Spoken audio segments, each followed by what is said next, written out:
নমস্কার বন্ধুরা, আমি সোনালি আর আপনারা দেখছেন সোনালিস গার্ডেন।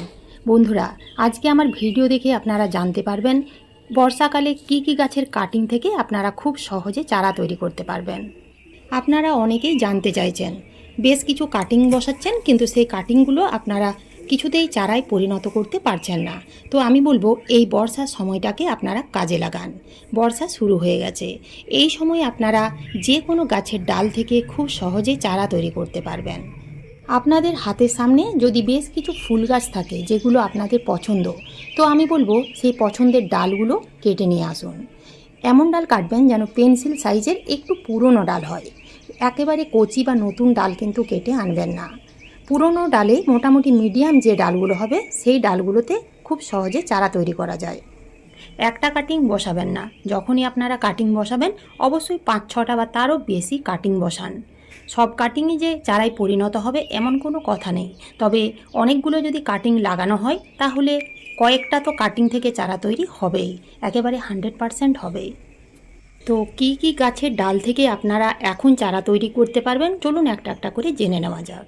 প্রথমেই আপনারা যে গাছটা দেখতে পাচ্ছেন এই ফুল গাছটার নাম হচ্ছে মুসান্ডা। এই মুসান্ডা গাছের ডাল থেকে আপনারা কিন্তু খুব সহজে চারা তৈরি করতে পারবেন। পেন্সিল সাইজের একটা ডাল কেটে নিয়ে আপনারা ওই টবের মাটিতেই বসিয়ে দিন, দেখবেন কিছুদিনের মধ্যে চারা তৈরি হয়ে যাবে। এই সময় আপনারা খুব সহজে বিভিন্ন ভ্যারাইটির জবা গাছের ডাল থেকে চারা তৈরি করে নিন। এখানে দেখুন পুনে ভ্যারাইটির একটা জবা গাছ আমি ঠিক একটা পেন্সিলের মতো সাইজের ডাল কেটে নিলাম। কেটে নিয়ে আপনারা কি করবেন, যে টবে ইনডোর প্ল্যান্ট আছে সেই ইনডোর প্ল্যান্টের টবে আপনারা পুঁতে দিন।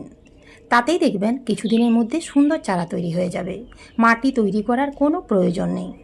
এই বর্ষার সিজনে আপনারা কিন্তু খুব সহজভাবে স্থলপদ্ম গাছের কাটিং থেকে চারা তৈরি করতে পারবেন। দেখুন বেশ কিছুদিন আগে এখানে আমি এই স্থলপদ্ম গাছের কাটিং করেছিলাম, অর্থাৎ ডাল কাটাই ছাঁটাই করেছিলাম। তো এখানে দেখুন পুঁতে দিয়েছি। তো পুঁতে দেওয়ার পরেই ছোট্ট ছোট্ট পাতা বের হতে শুরু করেছে, আপনারা কিন্তু তা দেখতেই পাচ্ছেন। কাটিং লাগানোর জন্য আপনাদের ছায়াযুক্ত স্থান নির্বাচন করতে হবে, যেখানে ডাইরেক্ট সূর্যের আলো পড়বে না। এগুলো হচ্ছে অ্যালামন্ডা গাছের চারা। এগুলো আমি কিন্তু নিজের হাতে কাটিং থেকেই তৈরি করেছি। এর আপডেট আমি আপনাদের সাথে শেয়ার করেছিলাম। কয়েকদিনের মধ্যেই দেখুন গাছের গ্রোথ কতটা সুন্দর হয়েছে। এই যে মাদার গাছের ঠিক এই জায়গাতে আমি কেটে দিয়েছিলাম এবং সেই কাটা ডাল ফেলে না দিয়ে এইভাবেই চারা তৈরি করে নিয়েছি। তো আপনারাও এই সময় অ্যালামন্ডার গাছের ডাল থেকে খুব সহজে চারা তৈরি করে নিতে পারবেন। এখানে আপনারা যে ফুল গাছটি দেখতে পাচ্ছেন এই ফুল গাছটির নাম হচ্ছে কাঞ্চন। এই গাছ থেকে মোটামুটি সারা বছর কম বেশি ফুল পাওয়া যায়। এই রকম যদি 2-1টা গাছ বাড়িতে থাকে তাহলে পুজোর জন্য ফুলের চিন্তা করার প্রয়োজন হয় না। এই বর্ষা সিজনে আপনারা এই কাঞ্চন গাছের ডাল থেকে খুব সহজে চারা তৈরি করে নিন।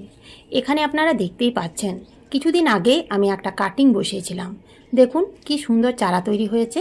কাটিং বসানোর জন্য এখন কোনো মিডিয়ার প্রয়োজন হবে না।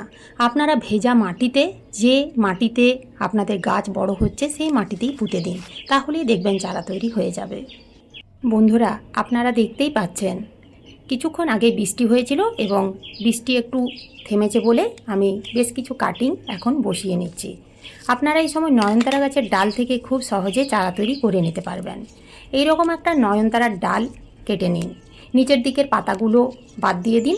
তারপর যে টবের মধ্যে আপনাদের গাছ আছে বা শুধুমাত্র ভেজা মাটিতে আপনারা কয়েকটা কাটিং পুঁতে দিন, দেখবেন মোটামুটি 8 থেকে 10 দিনের মধ্যে সুন্দর চারা তৈরি হয়ে যাবে। এখানে আপনারা যে নয়নতারা ফুলের গাছগুলো দেখতে পাচ্ছেন এগুলো আমি কিন্তু কাটিং থেকেই বড় করছি। এই ফুল গাছটা হচ্ছে মাধুরী লতা। দেখুন বৃষ্টি হওয়ার ফলে গাছ একেবারে নুয়ে পড়েছে এবং কত পরিমাণ ফুল ফুটেছে।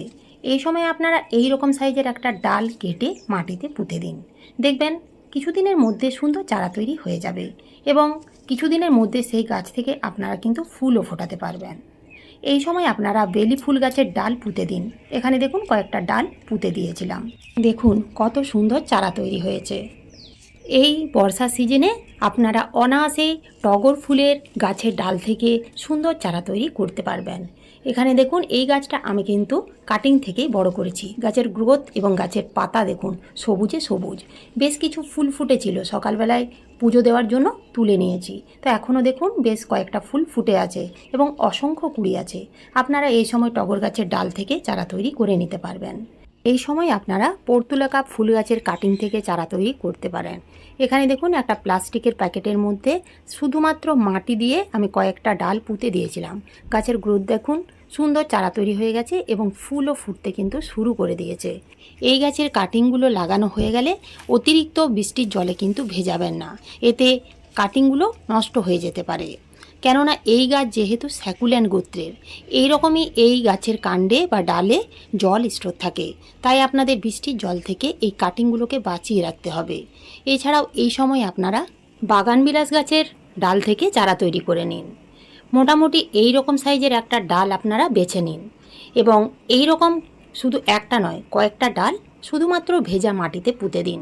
দেখবেন মোটামুটি 15 থেকে 20 দিনের মধ্যে সুন্দর সেই ডাল থেকে শিকড় বের হয়ে যাবে।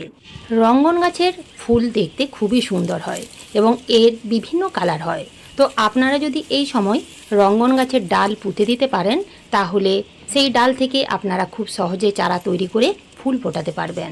আপনারা এখানে দেখতেই পাচ্ছেন ফুলগুলো কিন্তু সম্পূর্ণ ফোটেনি, মোটামুটি সারা বছর ফুল দিয়ে যায়। এই বর্ষার সিজনে আপনারা যদি বেশ কিছু গোলাপ গাছের ডাল থেকে চারা তৈরি করে নিতে পারেন তাহলে এই সামনের শীতেই আপনারা কিন্তু সেই চারা থেকে গাছ ভরে ফুল পাবেন। এই রকম কয়েকটা ডাল আপনারা কেটে নিন এবং ভেজা মাটিতে পুঁতে দিন।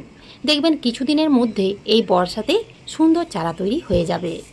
এই বর্ষা সিজনে আপনারা কামিনী ফুল গাছের কয়েকটা কাটিং বসিয়ে দিন। এই এত সুন্দর ঝোপালো চারাটা কিন্তু আমি কাটিং থেকেই বড় করেছি। এর আগের ভিডিওটি আপনারা দেখলেই জানতে পারবেন কিভাবে কাটিং থেকে চারা তৈরি করে ফুল ফোটানো যায়। তো অবশ্যই আপনারা সেই ভিডিওটি দেখে সেইভাবে কাটিং করতে পারেন। এছাড়াও আপনারা জেড প্ল্যান্টের কাটিং থেকে চারা তৈরি করে নিতে পারেন, তবে জেড প্ল্যান্টের কাটিং বেশি জলে ভেজাবেন না। এখানে যতগুলো চারা দেখতে পাচ্ছেন প্রত্যেকটা আমার নিজের হাতের তৈরি। এই গাছের কাটিং থেকে চারা তৈরি করা খুবই সহজ। এই গাছের পাতা থেকেও খুব সহজে চারা তৈরি হয়ে যায়। এই গাছ শুভ বলে মনে করা হয়, তাই আপনারা এই গাছের কাটিং এই বর্ষায় অনায়াসেই করে নিতে পারেন। এই সময় আপনারা টিকোমা গাছের ডাল থেকে চারা তৈরি করে নিতে পারেন। এছাড়াও এখন যদি আপনারা পুরনো কোনো চন্দ্রমল্লিকার গাছ থেকে বেশ কিছু কাটিং বসিয়ে দিতে পারেন তাহলে ঝোপালো করার জন্য আপনারা কিন্তু অনেকটাই সময় পাবেন এবং শীত পড়ার সাথে সাথেই সেই গাছ থেকে প্রচুর পরিমাণে ফুল ফোটাতে পারবেন।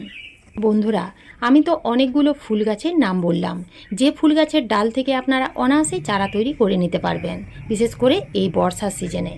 যদি আপনাদের কাছে আরও অন্যান্য কিছু ফুলের গাছ থেকে থাকে তাহলে সেই কাটিংও বসিয়ে দিন। সেই কাটিং থেকেও আপনারা অনায়াসেই চারা তৈরি করে নিতে পারবেন। তো আজ এই পর্যন্তই। ভিডিওটি ভালো লাগলে একটা লাইক অবশ্যই দেবেন, কমেন্ট করতে ভুলবেন না। নতুন বন্ধুরা আমার চ্যানেলটিকে সাবস্ক্রাইব করে পাশে থাকার অনুরোধ রইল। ধন্যবাদ।